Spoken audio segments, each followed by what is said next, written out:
नमस्कार दोस्तों, स्वागत है आपका इस वक्त की बिग ब्रेकिंग न्यूज अपडेट में, जिसमें सबसे पहली खबर 2019 के लोकसभा चुनाव से और कांग्रेस पार्टी से जुड़ी आ रही है, जहां पर राहुल गांधी ने किया है बड़ा ऐलान और बड़ा वादा। और 2019 में अगर कांग्रेस पार्टी चुनाव जीत जाती है तो हर गरीब के खाते में जाएगा न्यूनतम आय की राशि, वो भी गारंटी के साथ। क्या पूरी खबर हम आपको बताएंगे, लेकिन उससे पहले अगर आप भी खुल के कांग्रेस पार्टी का समर्थन करते हैं तो आप अभी इस वीडियो को लाइक कीजिए और इस लाल बटन को दबा के इस चैनल को फ्री में सब्सक्राइब करके घंटी बजाइए। दरअसल दोस्तों, कांग्रेस अध्यक्ष राहुल गांधी ने छत्तीसगढ़ में लोकसभा चुनाव 2019 को लेकर बड़ा बयान दे दिया है। राहुल किसान आधार सम्मेलन और कृषि ऋण मुक्ति कार्यक्रम में शामिल होने के लिए अटल नगर पहुंचे थे। कार्यक्रम में राहुल ने कहा कि 2019 में जीतने के बाद हम एक ऐसा कदम उठाएंगे जो किसी पार्टी ने कभी नहीं उठाया होगा। हम गरीबों के लिए न्यूनतम सार्वभौमिक बुनियादी आय सुनिश्चित करेंगे। दुनिया की किसी भी सरकार ने ऐसा फैसला कभी नहीं लिया होगा। इस कार्यक्रम में छत्तीसगढ़ के मुख्यमंत्री भूपेश बघेल भी मौजूद थे। राहुल गांधी ने सभा को संबोधित करते हुए कहा कि हमने निर्णय ले लिया है कि हिंदुस्तान के हर गरीब व्यक्ति को 2019 के बाद कांग्रेस पार्टी वाली सरकार गारंटी करके न्यूनतम आमदनी यानी कि कम से कम जो मिनिमम आमदनी है वो देने जा रही है। इसका मतलब हर हिंदुस्तान के गरीब व्यक्ति के खाते में कम से कम न्यूनतम आमदनी हिंदुस्तान की सरकार देने जा रही है। मतलब हिंदुस्तान में कोई गरीब अब भूखा नहीं सोएगा। और ये हम छत्तीसगढ़, मध्य प्रदेश, राजस्थान और हर राज्य में करेंगे। हम दो हिंदुस्तान नहीं चाहते। तो बड़ी खबर आ रही है 2019 के लोकसभा चुनाव से जुड़ी हुई, जहां पर कांग्रेस पार्टी ने एक बड़ा ऐलान करते हुए देश के गरीबों से बड़ा वादा किया है और कहा है कि अगर कांग्रेस पार्टी 2019 के लोकसभा चुनाव में जीत जाती है तो हर गरीब के खाते में जो मिनिमम वेजेस यानी कि न्यूनतम जो राशि होनी चाहिए वो उनके खाते में गारंटी से चली जाएंगी। रुक करते हैं अगली बड़ी खबर की तरफ, जो कि उत्तर प्रदेश से आ रही है। ओम प्रकाश राजभर, जो कि योगी आदित्यनाथ के सरकार में कैबिनेट मंत्री हैं, उन्होंने कहा कि राहुल गांधी प्रधानमंत्री बनने लायक हैं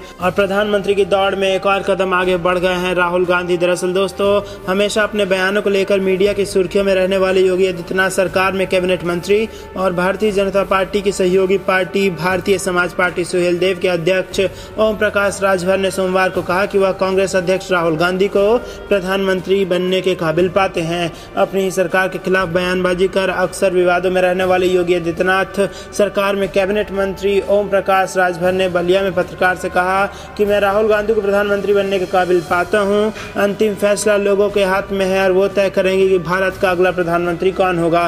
राजभर यही नहीं रुके और भाजपा की असहजता बढ़ाते हुए उन्होंने उत्तर प्रदेश के मुख्यमंत्री योगी आदित्यनाथ पर अयोध्या में राम मंदिर निर्माण के मुद्दे को लेकर लोगों को गुमराह करने का आरोप लगाया। योगी आदित्यनाथ के इस बयान पे कि अगर उन्हें मौका दिया जाए तो 24 घंटे में ही राम मंदिर मुद्दा का समाधान कर देंगे। राजभर ने मीडिया द्वारा इस बारे में पूछे गए सवाल के जवाब में कहा कि अगर वास्तव में बीजेपी में इतनी क्षमता थी तो देश पर शासन के दौरान पिछले 5 सालों में ऐसा क्यों नहीं किया गया। पिछड़ा वर्ग कल्याण मंत्री ने कहा कि जब केंद्र सरकार 5 वर्षों में कुछ नहीं कर पाई तो मुख्यमंत्री जी 24 घंटे में क्या कर पाएंगे।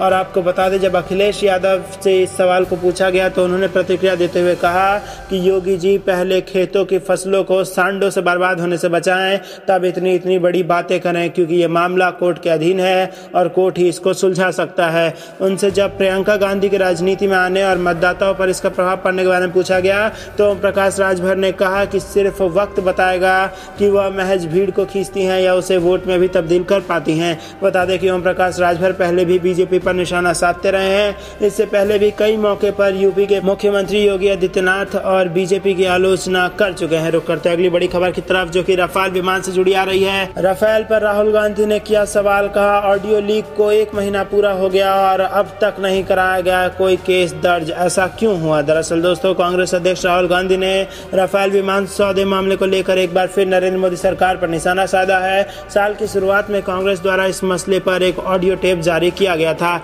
जिस पर अभी तक कोई कार्रवाई नहीं हुई है। कांग्रेस अध्यक्ष ने इसी मुद्दे पर सवाल खड़े किए हैं। कांग्रेस अध्यक्ष राहुल गांधी ने सोमवार को कहा कि राफेल मामले को लेकर गोवा के एक मंत्री की कथित बातचीत वाला ऑडियो टेप सामने आने के 30 दिनों बाद भी कोई एफआईआर दर्ज नहीं हुई है और ऐसे में यह तय है कि यह टेप असली था तथा गोवा के मुख्यमंत्री मनोहर पर्रिकर के पास राफेल के बारे में गोपनीय जानकारियां हैं। सोमवार को गोवा सरकार के मंत्री विश्वजीत राणे से जुड़ी एक खबर को रीट्वीट करते हुए गांधी ने कहा कि राफेल पर ऑडियो टेप रिलीज होने के 30 दिन बाद भी कोई प्राथमिकी दर्ज नहीं की गई या जांच के आदेश नहीं दिए गए। मंत्री के खिलाफ भी कोई कार्रवाई नहीं की गई। उन्होंने कहा कि यह तय है कि टेप असली है और गोवा के मुख्यमंत्री मनोहर पर्रिकर के पास पास राफेल पर विस्फोटक गोपनीय जानकारियां हैं जो प्रधानमंत्री के मुकाबले उनको ताकतवर बनाती है।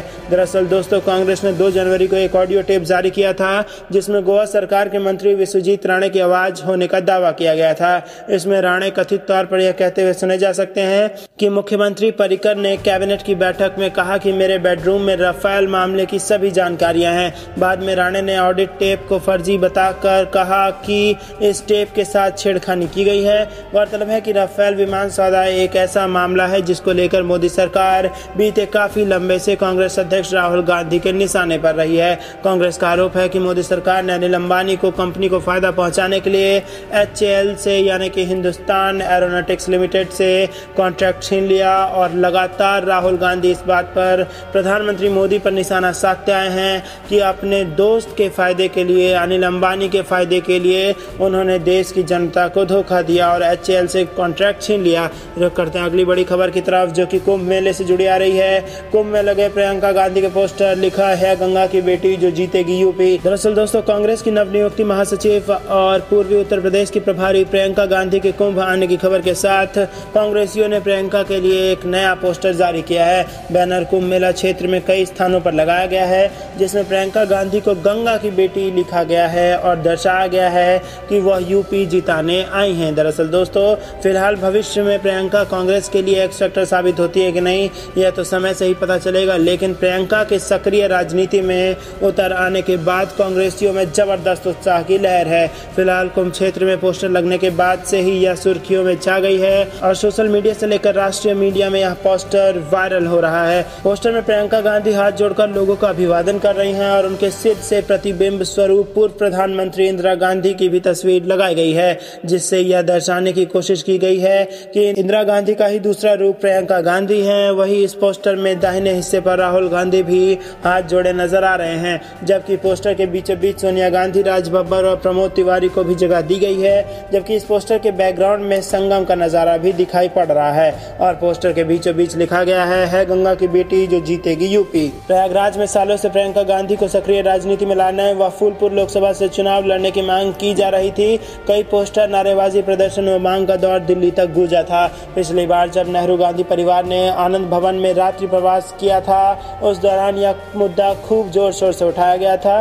तब मीडिया के सवालों का जवाब देते हुए प्रियंका गांधी ने कहा था कि समय आने पर वह सक्रिय राजनीति में जरूर उतरेंगी। हालांकि उनके चुनाव लड़ने पर और चुनाव लड़ने वाली सीट पर अभी भी असमंजस बरकरार है। फिलहाल कांग्रेस को वापस सत्ता में लाने के लिए प्रियंका गांधी अब एक नई ऊर्जा के साथ चुनावी मैदान में उतर आई हैं। रुक करते हैं अगली बड़ी खबर की तरफ।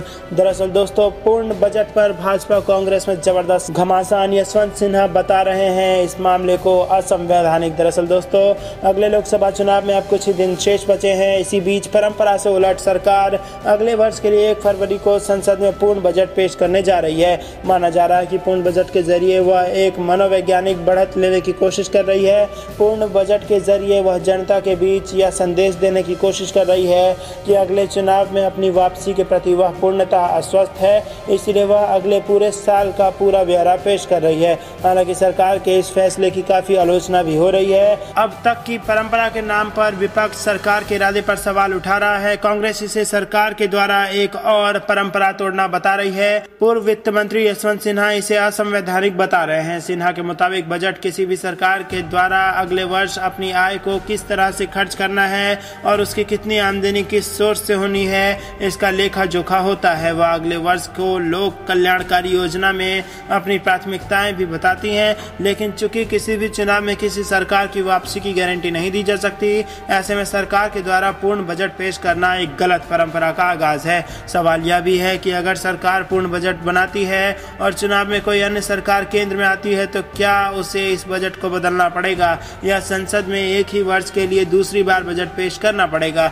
अगर ऐसा होता है तो यह पहली बार होगा कि एक ही साल के लिए संसद में 2 बार पूर्ण बजट पेश किया जाएगा। ऐसे में यह अब तक की परंपराओं के साथ खिलवाड़ करना होगा। भाजपा विपक्ष के इस आरोपों को सिरे से खारिज कर रही है। पार्टी का कहना है कि बजट में अपूर्ण बजट का कोई प्रावधान नहीं है। भाजपा प्रवक्ता गोपाल अग्रवाल का कहना है कि चूंकि सरकार अगले अगले चुनाव में अपनी वापसी के लेके पूरी तरह आश्वस्त है, इसीलिए पूर्ण बजट पेश करने में कुछ भी गलत नहीं है। अग्रवाल के मुताबिक बजट के जरिए सरकार देश के लिए अपना विचार प्रस्तुत करती है और जिसका कि उसे पूरा अधिकार है। दोस्तों, ये थी दिन भर की कुछ बेहद बड़ी और ज़रूरी खबरें जो कि हमने आपको बताया। अब आप हर एक खबर में अपनी प्रतिक्रिया हमें ज़रूर बताइएगा। अंत तक बने रहने के लिए आप सभी का बहुत बहुत धन्यवाद। देख रहे थे आपका अपना चैनल